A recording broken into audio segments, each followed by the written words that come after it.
आप देख रहे हैं एचएनएन न्यूज, जुनून सच दिखाने का। मैं हूं आपके साथ उन्नति भटनागर। बुलेटिन की शुरुआत बड़ी खबर के साथ, जहां आज पेश होगा यूपी का बजट। वित्त मंत्री सुरेश खन्ना पेश करेंगे बजट, जहां यूपी सरकार का अब तक का सबसे बड़ा बजट होगा। तो बजट में बड़ी घोषणाओं का ऐलान संभव बताया जा रहा है। बजट में महिला, युवा, किसानों पर फोकस। तो बजट सत्र से पहले कैबिनेट की मीटिंग होगी। आज सुबह 11 बजे यूपी का बजट पेश होने वाला है। तो प्रदेश के वित्त मंत्री सुरेश खन्ना बजट पेश करेंगे। ये बजट कई मायनों में महत्वपूर्ण माना जा रहा है। बताया जा रहा है कि ये बजट यूपी सरकार का अब तक का सबसे बड़ा बजट होगा। इसमें हर वर्ग का ध्यान रखा जाएगा। वित्त मंत्री ने बताया कि इस बजट में युवा, किसान, महिलाओं को प्राथमिकता दी गई है। विधानसभा में बजट पेश होने से पहले सुबह 9 बजे योगी कैबिनेट की बैठक होगी। आपको बता दें कि इस बार का बजट योगी सरकार के दूसरे कार्यकाल का आखिरी पूर्ण बजट है। अगले वर्ष यानी कि 2027 चुनावी साल है। ऐसे में योगी सरकार इस बजट में कुछ बड़ी घोषणाएं कर सकती है। किसानों, महिलाओं और युवा वर्ग के इस बजट से साधने की कोशिश होगी। तो देखिए, आज यूपी में बजट सामने आएगा और 11 बजे का वक्त निर्धारित किया गया है जब ये बजट वित्त मंत्री सुरेश खन्ना की ओर से पेश किया जाएगा। उससे पहले एक मीटिंग भी होगी।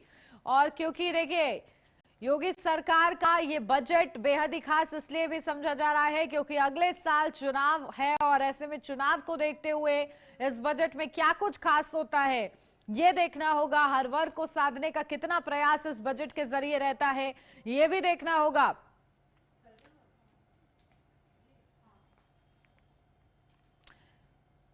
तो देखिए, बेहद ही महत्वपूर्ण अपडेट, जहां आज पेश होगा यूपी का बजट। वित्त मंत्री सुरेश खन्ना पेश करेंगे बजट। यूपी सरकार का अब तक का बताया जा रहा है कि सबसे बड़ा बजट होगा। तो बजट में बड़ी घोषणाओं का ऐलान संभव बताया जा रहा है। तो बजट में महिला, युवा, किसानों पर फोकस होगा। बजट सत्र से पहले कैबिनेट की मीटिंग भी होगी। आज सुबह 11 बजे यूपी का बजट पेश होने वाला है। तो प्रदेश के वित्त मंत्री सुरेश खन्ना बजट पेश करेंगे और ये बजट कई मायनों में महत्वपूर्ण माना जा रहा है। बताया जा रहा है कि ये बजट यूपी सरकार का अब तक का सबसे बड़ा बजट होगा। इसमें हर वर्ग का ध्यान रखा जाएगा। और देखिए, इस बजट में युवा, किसान, महिलाओं को प्राथमिकता दी गई है। विधानसभा में बजट पेश होने से पहले सुबह 9 बजे योगी कैबिनेट की बैठक होगी। आपको बता दें कि इस बार का बजट योगी सरकार के दूसरे कार्यकाल का आखिरी पूर्ण बजट है। अगले साल 2027 चुनावी साल है। ऐसे में योगी सरकार इस बजट में कुछ बड़ी घोषणाएं कर सकती है। किसानों, महिलाओं और युवा वर्ग को इस बजट में साधने की कोशिश देखने को मिल सकती है। तो देखिए, बजट में क्या होगा खास, ये बड़ा सवाल इस वक्त बना हुआ है। करीब 9 लाख करोड़ का बजट देखिए सामने आएगा। और किस तरीके से इस बजट में घोषणाएं होती है, क्योंकि अगले साल विधानसभा चुनाव है और ऐसे में उसको ध्यान में रखते हुए हर वर्ग को साधने का कितना प्रयास होता है इस बजट में, ये भी देखना होगा। तो करीब 9 लाख करोड़ का बजट। तो मिडिल क्लास, युवा, महिला और किसान पर फोकस होगा। कृषि, उद्योग और बुनियादी विकास पर जोर। तो स्वास्थ्य सेवाओं के साथ तकनीक पर जोर। निवेश और औद्योगिक विकास पर फोकस। नई टाउनशिप विकसित करने पर भी जोर दिया जाएगा इस बजट के जरिए।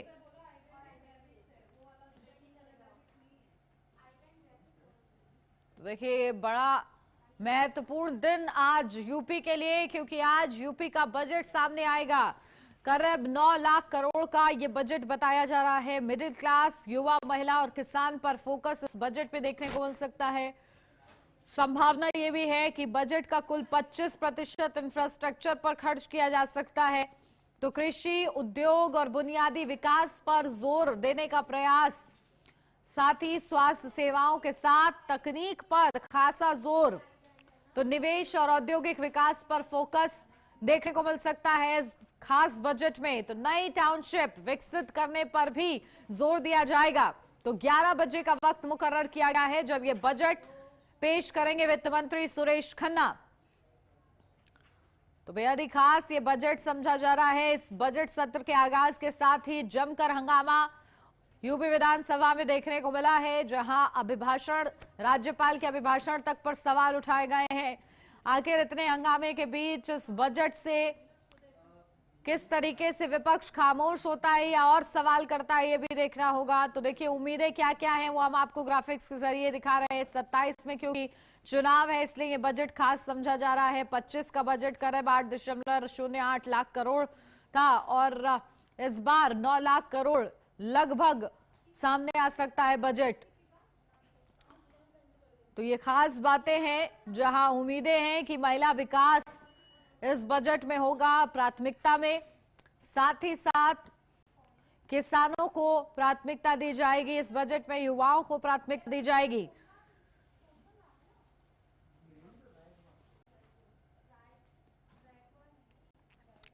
तो यूपी बजट 2026 और देखिए शिक्षा के क्षेत्र में भी कुछ बड़े ऐलान किए जा सकते हैं, रोजगार सृजन के अवसर दिए जा सकते हैं इस बजट के जरिए। इंफ्रास्ट्रक्चर पर फोकस, कृषि पर फोकस, ये वो सेक्टर्स हैं देखिए जिनको सरकार प्राथमिकता लेकर चलती है।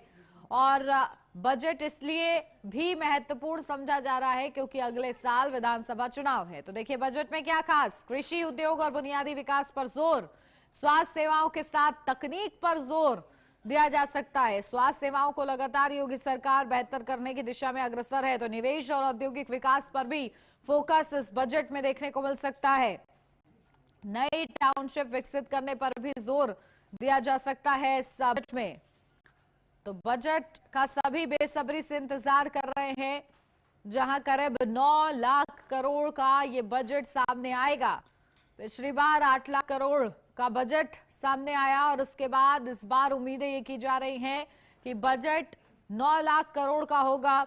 ऐसे में उसमें हर विभाग के लिए क्या कुछ होता है, घोषणाएं होती है हर सेक्टर के लिए, खास तौर से युवाओं के लिए, महिलाओं के लिए, किसानों के लिए क्या कुछ राहत होती है, मिडिल क्लास को कितनी राहत इसके माध्यम से मिलती है, व्यापारियों को कितनी राहत, रोजगार सृजन के कितने अवसर पैदा होते हैं। तमाम उम्मीदें देखिए हो जाती हैं जब बजट जिस दिन सामने आने वाला होता है। और उत्तर प्रदेश जैसा राज्य जहां पर आबादी ज्यादा है, ऐसे में वहां की आबादी इसी इंतजार में है कि उत्तर प्रदेश का इस बार का जो बजट होगा वो राहतों से भरा हुआ होगा। तो यूपी का आज पेश किया जाएगा, 11 बजे का वक्त निर्धारित किया गया है। वित्त मंत्री सुरेश बजट पेश करेंगे। बजट सत्र देखिए इसकी शुरुआत हंगामेदार रही है, जहां राज्यपाल के अभिभाषण पर सवाल उठाए गए हैं विपक्ष की ओर से। और ये कहा गया है राज्यपाल का जो अभिभाषण था वो बीजेपी प्रायोजित था।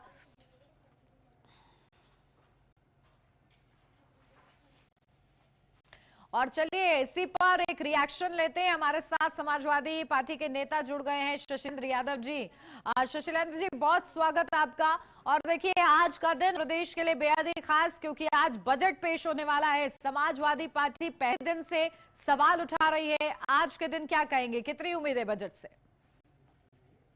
देखिए कल राज्यपाल जी का जो अभिभाषण था वो सरकार की झूठी तारीफों का महोत्सव था। अभिभाषण में पूरे अभिभाषण के दौर महंगाई, बेरोजगारी और कानून व्यवस्था जैसे मुद्दों पर उन्होंने चर्चा नहीं की। भाजपा सरकार झूठ और मिथ्यावादों का हमेशा पुलिंदा रही है। इससे पहले भी करीब 8 बजट योगी सरकार ने विधानसभा में पेश करने का काम किया।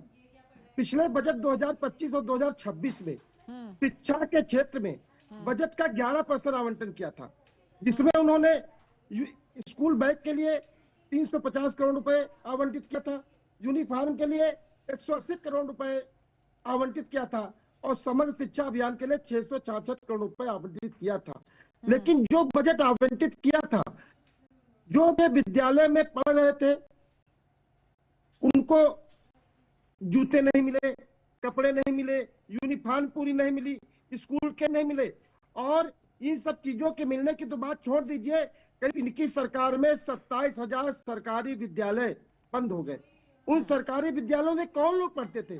दलितों के बच्चे पढ़ते थे, पिछड़ों के बच्चे पढ़ते थे, मजदूरों के बच्चे पढ़ते थे और जो सवर्ण जात के गरीब बच्चे हैं वो उन विद्यालयों में पढ़ते थे। अगर बजट इतना अच्छा था तो ये 27,000 विद्यालय क्यों बंद हो गए?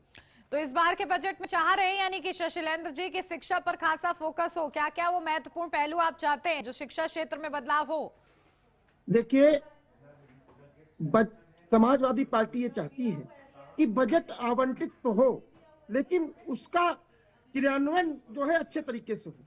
अभी पिछले बजट में बेसहारा पशु आश्रय योजना में 450 करोड़ रुपए इन्होंने आवंटित किया, लेकिन आप देख लीजिए, अगर आप ग्रामीण अंचल से आती हो तो आप देखिए कितने गौशालाएं गांव में बनाए गए हैं, लेकिन पशुओं की स्थिति क्या है? वो भूखों मर रहे हैं, वो धूप के कारण मरे जा रहे हैं, वो प्यास के कारण मरे जा रहे हैं, उनको चारे की व्यवस्था नहीं है, उनको छाया की व्यवस्था नहीं है।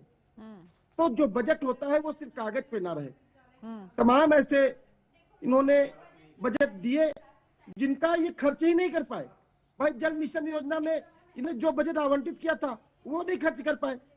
तो बजट कागजों पे ना हो, जनता के हित में बजट हो और हर व्यक्ति उसका लाभ ले सके। बिल्कुल, देखिए जनता के हित में होना चाहिए बजट। और क्या अलग अलग क्षेत्रों में क्या चाह रहे हैं? किसानों के लिए, महिलाओं के लिए, युवा वर्ग के लिए क्या चाह रहे हैं आप बजट से? देखिए, इन्होंने पिछले बजट 2025 और 26 में कृषि के लिए कुल बजट का 11% आवंटित करने का काम किया, जिसमें सिंचाई के लिए 1300 करोड़ रुपए आवंटित किए थे, नलकूपों के लिए 200 करोड़ रुपए आवंटित किए थे और जल जीवन मिशन के लिए 4500 करोड़ रुपए आवंटित किए थे। जब बजट इतना आवंटित हुआ तो इस देश का किसान आत्महत्या क्यों कर रहा है? उनको सिंचाई टाइम से क्यों नहीं मिल रही है? नलकूपों में टाइम से पानी क्यों नहीं आ रहा? जो जल जीवन मिशन में इन्होंने 4500 करोड़ रुपया खर्चा किया, उसकी वजह से आप बताइए खाद का क्या रेट हो गया? जो खाद की बोरी हमारी सरकार में 50 किलो की आती थी वो 40 किलो की हो गई। भाई, जब आपने बजट इतना अच्छा है तो हमारा किसान क्यों परेशान है? रोज ऐसा कोई दिन नहीं पूरे प्रदेश में जिस दिन एक दो किसान आत्महत्या न करते हो। देखिए, बजट मैंने फिर कहा कागजों पे नहीं होना चाहिए, वो किसानों के हित में होना चाहिए, नौजवानों के हित में होना चाहिए, महिलाओं के हित में होना चाहिए। पिछली बार भी एक बड़ा बजट पेश किया गया था शशिलेंद्र जी। इस बार बताया जा रहा है कि करीब 9 लाख करोड़ के आसपास का बजट पेश किया जा सकता है। देखिए, पिछले बार जो था वो 8,08,736 करोड़ 6 लाख रुपए था, अब की 9 लाख करोड़ रुपए है। थोड़ा बहुत अंतर है। बजट आप चाहे 9 लाख कर दीजिए चाहे 10 लाख कर दीजिए, लेकिन उसका जो क्रियान्वयन है, जो उसको सीधे जनता से, किसानों को फायदा होना चाहिए, नौजवानों को फायदा होना चाहिए, हमारी महिलाओं को फायदा होना चाहिए, गरीबों को फायदा होना चाहिए, मजदूरों को फायदा होना चाहिए। बिल्कुल। और देखिए, इसको लेकर सार्थक चर्चा भी होनी चाहिए, क्योंकि ये जो मुद्दे आप लोग यहाँ रखते हैं, पैनल पर रखते हैं, वो मुद्दे आप लोग को रखने चाहिए सदन के भीतर भी, ताकि जो टैक्स पेयर्स का पैसा है वो वसूल हो सके। बिल्कुल बिल्कुल। इन्होंने देखिए, पिछले जो 2025 और 2026 का बजट था उन्नति जी, इन्होंने कुल बजट का 6% स्वास्थ्य के क्षेत्र में इन्होंने आवंटित किया, जिसमें स्वास्थ्य परिवार कल्याण में 3500 करोड़ रुपए आवंटित करने का काम किया। उन्होंने 3500 करोड़ रुपए स्वास्थ्य के क्षेत्र में आवंटित किया। आप देखिए, किसी भी सरकारी अस्पताल में चले जाइए, अगर कोई बहुत गंभीर बीमार हो जाए तो उसको बेड नहीं मिल रहा है। ये बजट जा कहाँ रहा है? लोगों का इलाज नहीं हो रहा है, अस्पतालों में दवाइयां नहीं है, अस्पतालों में वेंटिलेटर नहीं है, अस्पतालों में बेड नहीं है। जिस अनुपात में होना चाहिए उस अनुपात में ना वेंटिलेटर है, ना बेड है, ना दवाइयां है। हमारा मजदूर, किसान, तमाम लोग इन दवाइयों के अभाव से उनकी मृत्यु हो जाती है। ठीक है, हमारे साथ एक और खास मेहमान विवेक श्रीवास्तव जी जुड़ गए हैं, नेता बीजेपी से हैं वो। विवेक श्रीवास्तव जी, आपका भी बहुत स्वागत है और बहुत शुभकामनाएं आप लोग को, क्योंकि बजट पेश आज आपकी सरकार करने जा रही है। उम्मीदें बहुत ज्यादा है। शशिलेंद्र जी का कहना है कि चाहे कितना ही लंबा चौड़ा या भारी भरकम बजट ले आए, लेकिन उसका जो इम्प्लीमेंटेशन है वो सटीक होना चाहिए। पिछली बार से आप लोग को सबक लेने की जरूरत है। विवेक जी। देखिए उन्नति जी, सरकार लगातार हर क्षेत्र में उत्तर प्रदेश को विकास के पथ पे आगे ले जा रही है। मैं इनको सुन रहा था, अपने मित्र को। उत्तर प्रदेश देश का जनसंख्या की दृष्टि से सबसे बड़ा प्रदेश है। हमारे सरकारी संसाधनों पे जनसंख्या का सबसे ज्यादा दबाव है। पूर्ववर्ती सरकारों ने अगर उस विषय में काम किया होता, आज हम हर जिले में एक मेडिकल कॉलेज खोल पाए हैं। स्वास्थ्य सुविधाएं जब हमें देश मिला, प्रदेश मिला, तो चरमराई हुई थी। मेडिकल कॉलेज खुले, कहीं बिल्डिंग बन रही है, कहीं कॉलेज चल रहा है। अरे आज हम 75 जिले में एक मेडिकल कॉलेज खोलने के 100% लक्ष्य तक पहुंच चुके हैं। पैरा मेडिकल कॉलेजेस खुल रहे हैं। इस तरह से जब डॉक्टर और उनकी पूरी एक टीम होती 10 लोगों की, तब जाकर के एक परफेक्ट टीम बनती डॉक्टर की, पैरा मेडिकल स्टाफ के साथ में। जब ये पूरा कंप्लीट होगा तब जाकर के एक कंप्लीट डॉक्टर प्रदेश को मिलता है। ये सब होते होते आज स्थिति ये है कि हम धीरे धीरे इस क्षेत्र में आगे बढ़ रहे हैं। आने वाला जो 10 वर्ष होगा वो बिल्कुल, देखिए आने वाला बजट की रूपरेखा क्या होगी, विवेक जी आपसे जानूंगी। आप दोनों ही हमारे साथ बने रहिएगा। लौटती हूँ आपके पास। फिलहाल यहाँ रुक रहे एक छोटे से ब्रेक के लिए, जल्द हाजिर होते हैं।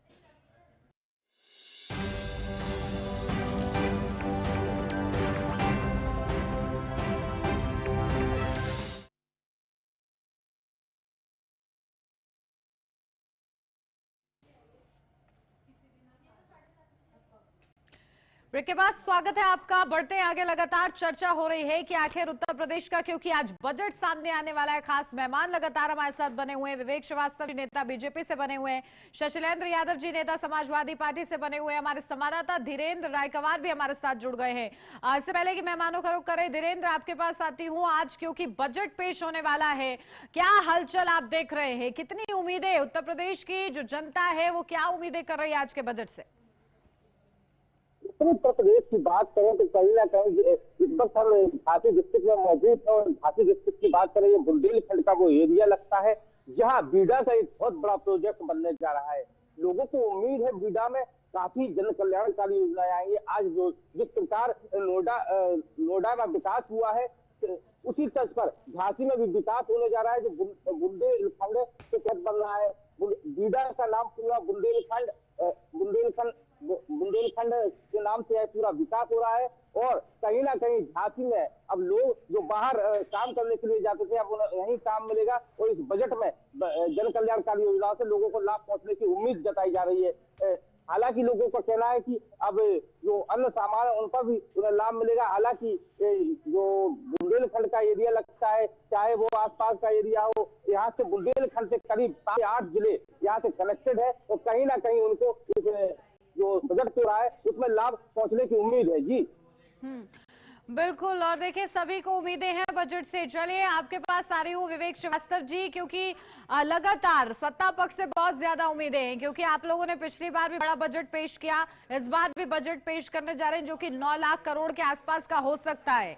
ऐसे में उम्मीदें की जा रही है, लेकिन साथ के साथ विपक्ष का यह भी सवाल है कि पिछले बार का जो बजट था, जितना आप लोगों ने आवंटित किया विभागों तक उतना नहीं पहुंच पाया, जो योजनाओं की घोषणा की वो उतनी सटीक तरीके से जमीनी स्तर नहीं उतर पाई। ऐसे में ये जो खामियां थी वो इस बार दुरुस्त होंगी, ये समझा जाए। देखिए उन्नति जी, बजट जो प्रस्तावित होता है वो योजनाओं के आकलन के अनुसार होता है। जो विपक्ष का ये आरोप है कि अभी तक पूरा पैसा प्रयोग नहीं हो पाया, अभी 31 मार्च तक का समय है। एक चीज, दूसरी चीज होता क्या है, बजट टेंडरों के माध्यम से प्रयुक्त होता है। कई कई टेंडर में दिक्कतें आती है कि वो उस तरीके से नियमता पूरे नहीं हो पाते जो सरकार के उच्च मानदंड आज की तिथि में हमारे हैं। हम टेंडरों में भ्रष्टाचार नहीं होने देते। अगर कहीं ऐसी स्थिति उत्पन्न होती तो हम टेंडर निरस्त कर देते। हमें जनता के एक एक पाई का हिसाब देना है। हम अपनी जनता के प्रति जिम्मेदार हैं। काम के लिए पैसा दिया, लेकिन अगर काम हमें ईमानदारी से होता नहीं दिखता तो हम उसमें पैसे को रोक देते हैं। इसी तरीके से जैसे कोई टेंडर हुआ तो उसका एक पार्ट पैसा रिलीज किया गया। अभी मान लीजिए कार्य स्थल मौके पे थोड़ा सा शिथिल है या ठीक है, भ्रष्टाचार से मतलब आप ये कहना चाह रहे हैं कि भ्रष्टाचार ना हो इसका आप लोग विशेष ध्यान रख रहे हैं, लेकिन शशिलेंद्र जी मेरे ख्याल से इस बात से इत्तेफाक नहीं रखेंगे, क्योंकि वो लगातार यही आरोप लगा रहे हैं कि सरकार में भ्रष्टाचार ज्यादा है, इस वजह से जो क्रियान्वयन है वो ठीक तरीके से नहीं हो पा रहा है। क्या कहेंगे शशिलेंद्र जी? देखिए, भारतीय जनता पार्टी की सरकार जब से देश और प्रदेश में आई है, तो जो गरीब और अमीरों के बीच में जो खाई हुई है, गरीब और गरीब होता जा रहा है और अमीर होता जा रहा है। अब देखिए, इन्होंने जल जीवन मिशन में केंद्रीय बजट जो इनका था वो 67,000 रुपए करोड़ बजट था, ये सिर्फ 31 करोड़ ही खर्चा कर पाए उसमें। और देखिए, ये लोग नारे बहुत अच्छे देते हैं, जैसे बेटी बचाओ बेटी पढ़ाओ, अमृत काल, और जैसे इन्होंने इनकी योजना थी PM school for rising India, नाम बहुत बड़ा, PM school for rising India. Budget इसका कितना था? 75,000 करोड़ रुपए इन्होंने आवंटित किया, उसमें खर्चा सिर्फ 473 करोड़ कर पाए, सिर्फ 473 करोड़ रुपए खर्चा कर पाए। पीएम आवास योजना में जितना बजट आवंटित हुआ था पूरा बजट ये लोग नहीं खर्चा कर पाए। पीएम कृषि सिंचाई योजना में 850 करोड़ रुपए इन्होंने बजट के लिए निर्धारित किए थे, लेकिन खर्चा कितना किया? सिर्फ 150 करोड़ रुपए खर्चा किया। पीएम अनुसूचित जाति अभ्युदय योजना, ये दलित विरोधी, एसटी विरोधी, पिछड़े विरोधी भारतीय जनता पार्टी के लोग हैं। 2140 करोड़ रुपए आवंटित किया गया, उन्होंने उसमें सिर्फ 40 करोड़ रुपए खर्चा किया। जो ये बजट आवंटित करते हैं उस अनुपात में बजट का ये खर्चा नहीं कर पाते हैं। ये जो है सरकार की जो संवेदनशीलता है वो नगण्य है। अगर ये संवेदनशील होते तो जो बजट आवंटित किया इन्होंने वो खर्चा करते। भाई, इन्होंने शिक्षा में बजट आवंटित किया, फिर 27,000 विद्यालय क्यों बंद हो गए? 27,000 जवाब दीजिए भाजपा के नेता, 27,000 जो है विद्यालय क्यों बंद हो गए? हमारे बच्चों को जिन विद्यालयों में दलितों, पिछड़ों, अल्पसंख्यों, गरीब सवर्णों और मजदूरों के बच्चे पढ़ते थे, उनको कापी, पेन, बस्ता, जूते, कपड़े क्यों नहीं ठीक है?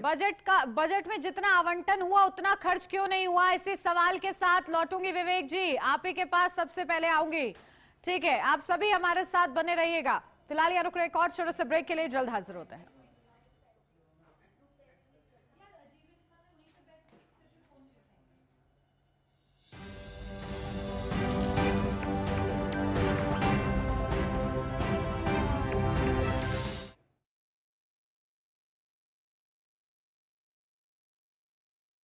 आइसक्रीम खाओगी? जंगल में आइसक्रीम मिलती है। समर कूल रेफ्रिजरेटर, आप अपनी ड्यूटी निभाओ, ये अपनी ड्यूटी निभाएगा। समर कूल, लाइफ बनाए वंडरफुल। गोल्डी हिंग का तड़का लगे तो सभी दबा के खाते हैं। गोल्डी हिंग, कण कण में जान।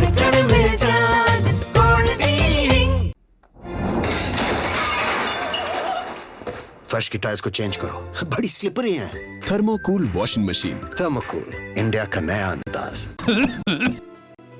मुल्तानी कूका कॉफ सिरप, इसके तुलसी जैसे गुणारी तत्व तुरंत असर दिखाएं और खांसी को कहें गुड बाय। मुल्तानी कूका कॉफ सिरप। जब तरफ खबरों का शोर हो,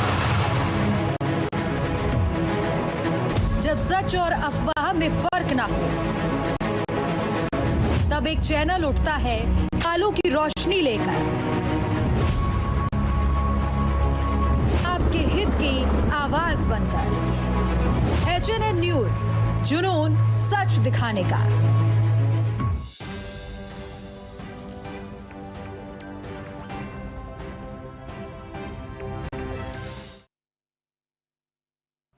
ब्रेक के बाद स्वागत है आपका। बढ़ते हैं आगे लगातार चर्चा कि आखिर यूपी के बजट में आज क्या कुछ खास होगा। हमारे संवाददाता हमारे साथ जुड़ गए हैं, हमारे मेहमान हमारे साथ लगातार बने हुए हैं।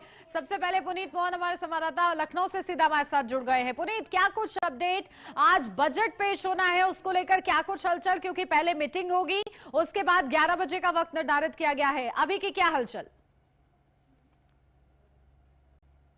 देखिए, सीधे तौर पे जिस तरीके से उत्तर प्रदेश की योगी सरकार आज अपना 2026-27 का वित्तीय बजट लेकर के आ रही है, जो 9 लाख करोड़ से भी ज्यादा का बताया जा रहा है, ऐसे में जो विधायकों के पहुंचने का सिलसिला है वो लगातार जारी है। इसके अलावा जो मीटिंग होनी है, मीटिंग होने के बाद 11 बजे तकरीबन जो वित्त मंत्री सुरेश खन्ना है वो सदन में बजट पेश करेंगे। योगी सरकार इस बार जो बजट ला रही है उसको पूर्णतः पंचायत चुनाव और आगामी विधानसभा चुनाव को ध्यान में रखते हुए बनाया गया, यानी कि विकास से जुड़े हुए जितने भी कार्य हैं, इंफ्रास्ट्रक्चर से जुड़े हुए जितने कार्य, चाहे वो अस्पताल बनने हैं, अभी कार्य इनकम्प्लीट है, चाहे वो हाईवेज बनने हैं, चाहे वो रोड बननी है, इन कामों को पूरी तरीके से जल्द निपटाना और इसमें बजट कहीं से भी आड़े ना आने पाए, बजट की कहीं से रुकावट ना हो, इसके लिए इसका विशेष ध्यान रखा गया है। 25% इस बजट का इंफ्रास्ट्रक्चर पर खर्च होगा, यानी कि उत्तर प्रदेश में योगी सरकार का जो सपना है कि बेहतर से बेहतर हाईवे बने, लिंक रोड है, यानी कि गांव से शहर को कनेक्ट करने वाली जो रोडें हैं वो अच्छी स्थिति में रहें। इसके अलावा मूलभूत सुविधाएं अब गांवों तक भी पहुंचे, जिस तरीके से लगातार आपने देखा कि गांव में घर घर जल हर घर नल योजना के तहत पानी की टंकियां लगाई गई, लोगों को पीने के पानी अवेलेबल कराए गए हैं। इसके अलावा आरसीसी रोडों का निर्माण या लॉकिंग टाइल्स रोडों का निर्माण कराया जा रहा है। इन कार्यों में कहीं कोई रुकावट ना आने पाए, सरकार इस पर पूरा फोकस देना चाहती है। दूसरा जो बजट का सबसे बड़ा प्रतिशत खर्च होगा वो महिला सुरक्षा कानून व्यवस्था पर खर्च होगा। इसके अलावा आत्मनिर्भर बनाने के लिए उत्तर प्रदेश के युवाओं को 1 डिस्ट्रिक्ट 1 प्रोडक्ट, एमएसएमई, तमाम तरीके की जो योजनाएं चल रही हैं, सरकार ने जो आर्थिक समीक्षा रिपोर्ट प्रस्तुत करी है उसके अनुसार 28,000 से ज्यादा जो उद्यमी हैं, तकरीबन 28,000 से वो ज्यादा हैं, उनको कई हजार करोड़ का लोन उपलब्ध कराया गया है। ऐसे में जो युवा हैं, जो यहाँ के एंटरप्रेन्योर हैं, जो अपना काम करना चाहते हैं, अपना व्यवसाय करना चाहते हैं, उनको सरकार की ओर से जो लोन मिलता है, मदद मिलती है, उसमें किसी तरह की कोई कमी ना आए, ये विशेष फोकस रहेगा। और जिस तरीके से आप देखिए कि अभी कुछ महीने बाद जेवर एयरपोर्ट शुरू हो जाएगा, गंगा एक्सप्रेसवे शुरू हो जाएगा, तमाम तरीके के जो प्रोजेक्ट्स अभी लंबित हैं जिनको इस साल में ही कंप्लीट कर लेना है, चाहे वो गोरखपुर से लेकर के नोएडा तक हो, मेरठ में हो, शामली में हो, तमाम तरीके के जो प्रोजेक्ट्स हैं, चाहे वो शुगर मिलों का बकाया हो। योगी सरकार ये भी दावा करती है कि पिछली की जो सरकारें थी, यानी कि समाजवादी पार्टी और बहुजन समाजवादी पार्टी की जो सत्ता थी, उसमें शुगर मिलों का, किसानों का शुगर मिलों पर इतना बकाया हो गया था कि शुगर मिलों की जो हालत थी वो खस्ता हो गई थी। फिलहाल उन्हें पुनः सुचारू रूप में लाया गया है और 1-2 शुगर मिल्स ऐसी बची हैं जिनको सरकार पूरी तरीके से प्रयास करके वापस पुनः विकास की धारा में जोड़ रही है, ताकि किसानों को भी सीधा लाभ हो। देखिए, पंचायत चुनाव है, ऐसे में किसानों को नजरअंदाज करके बजट नहीं बनाया जा सकता है। ऐसे में कहीं ना कहीं सीधे तौर पर इस बात को समझना होगा कि किसानों के लिए जो योजनाएं चल रही हैं, किसानों, महिलाओं के लिए और युवाओं के लिए क्या कुछ खास होता है पुनीत इस बजट में, ये देखना होगा। बिल्कुल धीरेन्द्र, जल्दी से एक छोटा सा आप भी बताइए रिएक्शन, खासतौर से व्यापारियों का वहां पर क्या है, कितनी उम्मीदें वो कर रहे हैं इस बजट को लेकर? क्योंकि कहीं ना कहीं उम्मीदें सभी की बढ़ी हुई है और उम्मीदें अभी केवल बजट को लेकर कितनी हुई है, क्या बजट आने वाला है, क्या लाभ पहुंचने वाला है। खासतौर पर अगर झांसी में बात की जाए तो बीडा जो है, Bundelkhand industries authority development authority के नाम से पूरी योजना है, जिसके तहत बड़ी बड़ी कंपनियां झांसी में डेरा जमा चुकी हैं, लगातार वहां पर काम चल रहा है। तो कहीं ना कहीं लोगों की उम्मीदें और व्यापारियों की बात करें तो व्यापारियों की उम्मीदें कहीं ना कहीं इस इंडस्ट्रियल एरिया से बढ़ गई हैं, क्योंकि वहां पर जब कंपनियां बनेंगी, बाहर से लोग आएंगे, बुंदेलखंड के लोग भी वहां नौकरी पाएंगे, तो कहीं ना कहीं यहाँ पर एक बड़ा काम होने वाला है, जिसकी वजह से अब बजट पर सभी निगाहें टिकी है। क्या बजट आएगा, क्या महिलाओं को लाभ मिलेगा, क्या उससे व्यापारियों को लाभ पहुंचने वाला है, किन चीजों में क्या फर्क आएगा, चाहे वो कृषि का काम हो, किसानों का काम हो, किसानों के लिए भी क्या इस बजट में फायदा होने वाला है, ये तमाम उम्मीदें अभी बजट पर टिकी हुई है। जी बिल्कुल ठीक है। मेहमानों का सीधा रुख करते हैं विवेक जी आपके पास, क्योंकि आपसे बार बार यही सवाल पूछा जा रहा है कि आवंटन इतना और आखिर खर्च इतना कम क्यों, कहाँ जा रहा है पैसा? देखिए उन्नति जी, विपक्ष जो आंकड़े दे रहा है इतना ही बजट प्रयोग हुआ, ये 3 महीने पीछे के, आज के आंकड़े नहीं। और ये बजट आवंटित है 31 मार्च 2026 तक के लिए। तो पहले तो अपने आंकड़े दुरुस्त कर ले। इसमें भी हमारे समाजवादी मित्र ने कहा 27,000 विद्यालय बंद हो गए। इनसे पूछिए कौन सा विद्यालय बन गया, ये बता दें। एकल विद्यालय भी सरकार ने बंद नहीं की, वो भी चल रहे हैं। एक योजना 27,000 के करीब आंकड़ा बता रहे हैं कि बंद हो गए विद्यालय। तथ्यात्मक रूप से सत्य नहीं बता रहे, समस्या है। ये जो आंकड़े बता रहे हैं उसका सही जमीनी हकीकत से कोई वास्ता नहीं है। एक अधिकारियों ने किस तरह की व्यवस्था बनाई थी कि जहाँ एकल विद्यालय उनके छात्रों को समायोजित कर दिया जाए संपूर्ण विद्यालयों में, लेकिन वो सरकार ने योजना जनहित में स्थगित कर दी। तो कोई विद्यालय बंद नहीं, बस सारे विद्यालय चल रहे हैं और सारे सरकारी विद्यालयों में समय बच्चों को स्कूल ड्रेस, जूता, मोजा मिल रहा। कोई ऐसा विद्यालय नहीं जहाँ पे। शशिलेंद्र जी, आपको नसीहत ये आ रही है कि आपको अपने आंकड़े दुरुस्त करने की जरूरत है और विद्यालय बंद नहीं हो रहे हैं, किस तरीके से मर्ज हो रहा है, उनके जो बच्चे हैं उनको किस तरीके से ट्रांसफर मिल रहा है, इसकी बात वो कह रहे हैं। वो भी नहीं हो रहा। अब मर्जिंग में रोक दिया। अगर आप ग्रामीण अंचल से आते हैं तो आप विद्यालयों में जाके देखिए। आप सभी लोग यहाँ पत्रकार महोदय बैठे हैं, आप हैं, आप कितने विद्यालय बंद हो चुके हैं। कोई ऐसी ग्राम सभा नहीं होगी जिसमें एक विद्यालय न बंद हुआ हो। अगर 3 ग्राम सभाओं में एक विद्यालय बंद हुआ, कहीं कहीं बड़ी ग्राम सभा है वहां विद्यालय बंद हो गया। जहां बच्चे कम थे वहां विद्यालय बंद हो गए। बच्चे कम हुए क्यों? कहाँ बंद हो रहा है बताइए, कोट कीजिए, ये आंकड़े सब कहाँ से ला रहे हैं आप? भाई आंकड़े कोट के आप नेट पे पता कर लीजिए कि पिछले 9 सालों में कितने सरकारी विद्यालय बंद हो चुके। आप अब तो डिजिटल जमाना है, आप चेक कर लीजिए फोन पे, मोबाइल पे। ठीक है, हमारे ग्राउंड रिपोर्टर्स भी हमारे साथ बने हुए हैं, इसके हकीकत तो चलिए मैं जान लूंगी, लेकिन आप ये बता दीजिए विवेक श्रीवास्तव जी के तसल्ली के लिए कि आखिर ये सब आंकड़े आप कहां से ला रहे हैं? ये आप हमसे क्वेश्चन कर रहे हैं? जी, क्योंकि विवेक श्रीवास्तव जी कह रहे हैं कि आपको आंकड़े दुरुस्त करने की जरूरत है। नहीं, आंकड़े आप पता कर लीजिए, मोबाइल है, मोबाइल में आप गूगल पे जाइए, आप उसमें लिखिए कि पिछले सरकारों में कितने विद्यालय, 9 सालों में योगी सरकार में कितने विद्यालय बंद हुए। 27,000 विद्यालय बंद हुए। कुछ विद्यालय इन्होंने मर्ज भी किए हैं। अच्छा आप बताइए, आपने लगभग 11,000 रुपए पिछले बजट में 2000, ये तो आपने अभी अपने दिमाग में जोड़ दिया है कि कुछ मर्ज भी हुए हैं, इससे पहले तक तो आप बंद का ही जिक्र कर रहे थे। शिक्षा के क्षेत्र में इन्होंने 11,000 रुपए करीब जो है करोड़ रुपए इन्होंने आवंटित किया था। तो फिर जो विद्यालयों में पढ़ने वाले बच्चे हैं उनको कॉपी, किताब और डेस्क समय से क्यों नहीं मिली? इन्होंने बेसहारा पशुओं पे। पुनीत हमारे संवाददाता हमारे साथ बने हुए हैं। पुनीत जरा इसकी जमीन आ रही हो, विवेक जी लौटती हूँ आपके पास भी। पुनीत जरा इसकी जमीनी हकीकत थोड़ा सा बताइए, क्योंकि शिक्षा के क्षेत्र में जहाँ योगी सरकार लगातार कह रही है कि हमने बहुत इन्वेस्ट किया है, लेकिन ये क्या है कि आखिर ये क्या तस्वीर है कि स्कूल बंद हो रहे हैं, विद्यालयों में ताला लग रहा है, क्या ऐसी तस्वीर है क्या?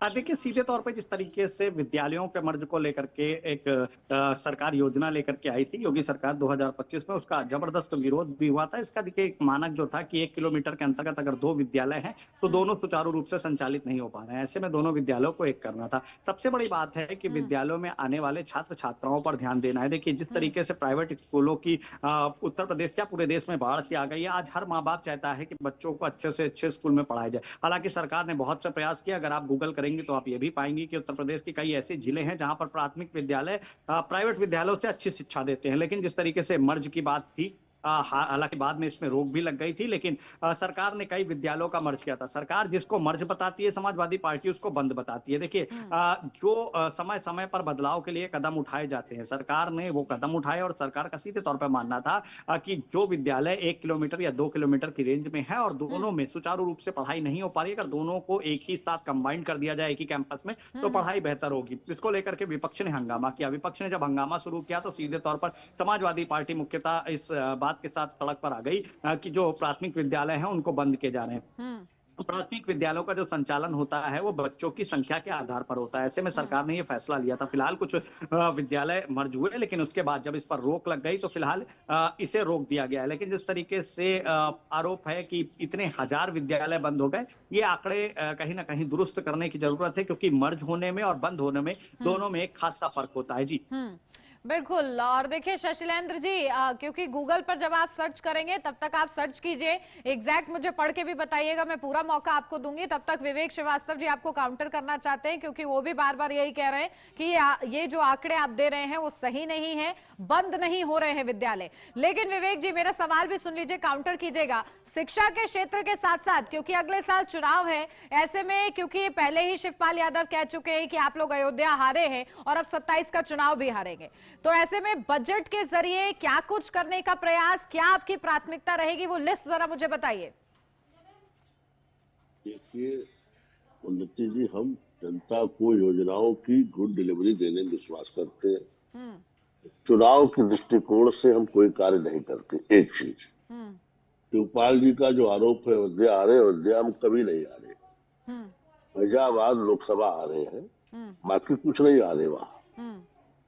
एक चीज, वो नाम अयोध्या जरूर लेते हैं और अयोध्या से उनका कोई रिश्ता नहीं है। शिवपाल जी तो कभी अयोध्या गए भी नहीं। एक चीज। दूसरी चीज, उसी लोकसभा में हम चुनाव जीत के भी आए हैं, तो ये कहना अब वो बंद कर दे।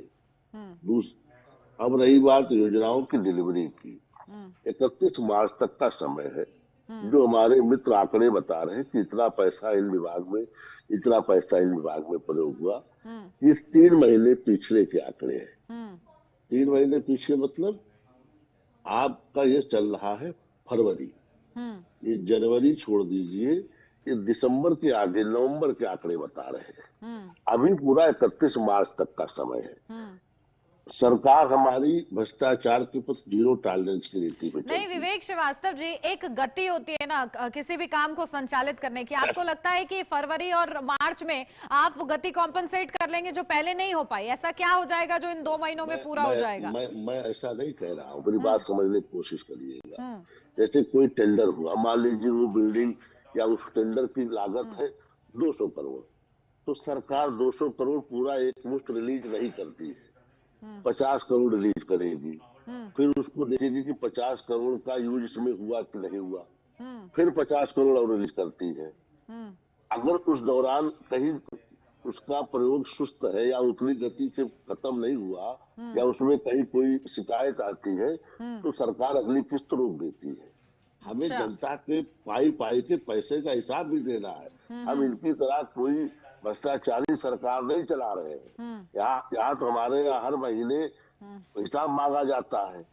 हम तो हर 100 दिन पे जनता के सामने अपना रिपोर्ट कार्ड लेके जाते, फिर 6 महीने में जाते, हर साल हम जनता के पास अपना रिपोर्ट कार्ड दिखाते फिरते हैं। हम इनकी तरह सरकार नहीं चला रहे, हम जनता के प्रति जिम्मेदार लोग हैं। ठीक है, तो हमें एक एक पाई का हिसाब देते हुए जनता का पैसा खर्च करना, हमें कोई इनकी तरह अंधेर नहीं चौपट राजा यानी नहीं कि रिपोर्ट कार्ड की चिंता करते हुए ऐसा हो रहा है, ये आपकी तरफ से बताया जा रहा है। चलिए ठीक है, लौटेंगे इसी पर और चर्चा आगे ले जाएंगे। फिलहाल आप सभी हमारे साथ बने रहिएगा। यहाँ रुक रहे एक और छोटे से ब्रेक के लिए, जल्द हाजिर होते हैं।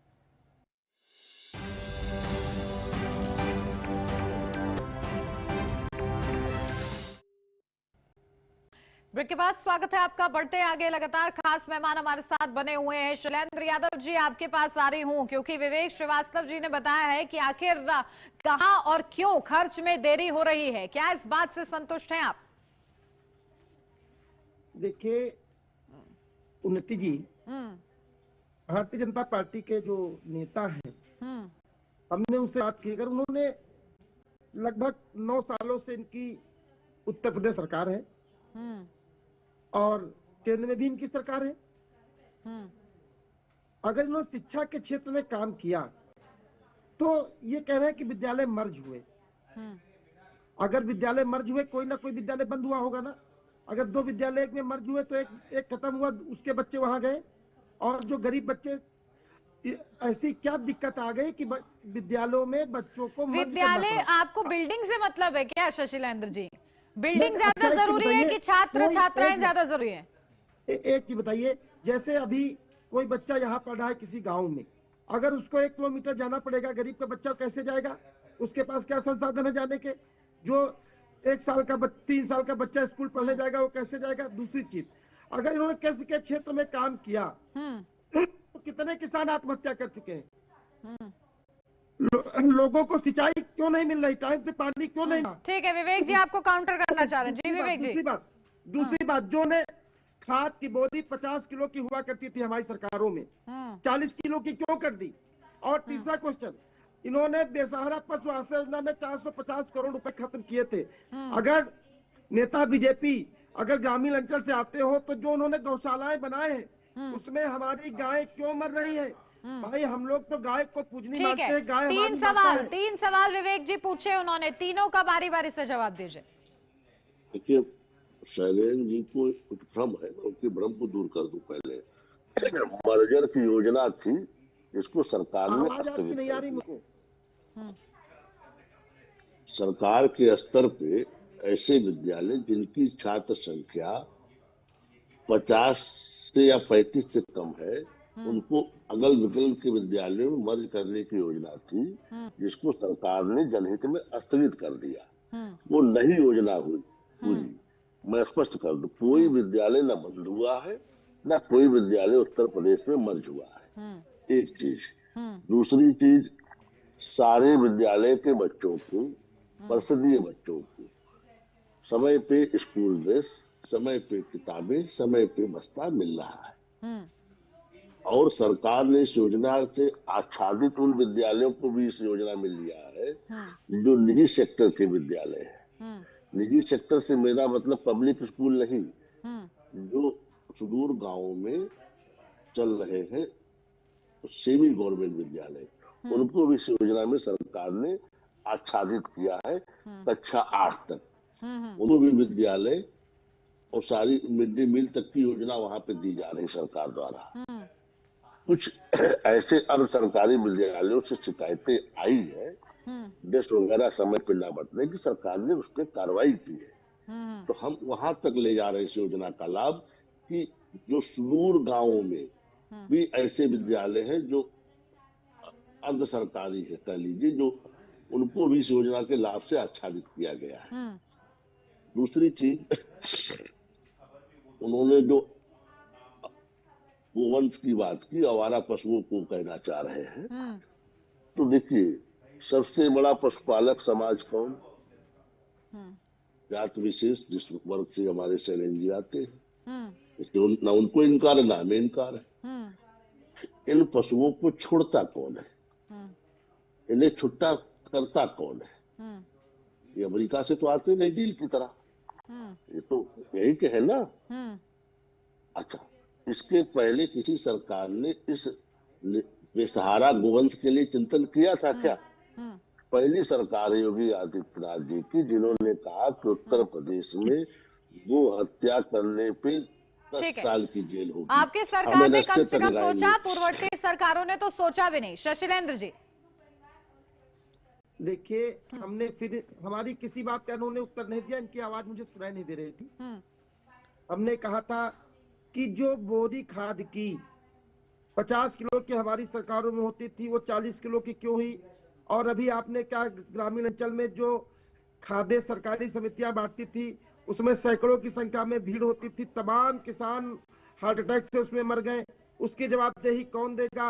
अगर इन्होंने व्यापार की छीन में काम किया है तो ये बताइए, विजय माल्या, नीरव मोदी, मेहुल चौकसी जैसे बड़े व्यापारी देश छोड़कर क्यों चले गए? देखिए, कोई भी सरकार जब तक दिल से शिक्षा क्षेत्र और स्वास्थ्य पे कार्य नहीं, तब तक वह देश और प्रदेश आगे नहीं बढ़ सकता। इन्होंने जिस तरीके से, आप बताइए, प्राइवेट इतने विद्यालय चल रहे हैं। चलिए शशिलेंद्र जी, यादव जी, आपने बहुत शिकायतें दर्ज करा दीजिए। अब मुझे बताइए, स्वास्थ्य और शिक्षा में आज के बजट से आप क्या चाहते हैं? पॉइंट टू पॉइंट बताइए ना मुझे। देखिए, बजट कागजों पे होता है, अरे कागजों पर होता है, लेकिन चाह क्या रहे हैं? कुछ तो उम्मीदें होंगी। हम ये चाह रहे हैं कि आने से पहले ही बजट को आपने समझ लिया कि कागजों पर ही रहेगा। भाई इतनी दूरदृष्टि कहाँ से लाते हैं आप लोग? 9 वर्षों में 8 बजट हम लोग देख चुके हैं, ठीक है ना।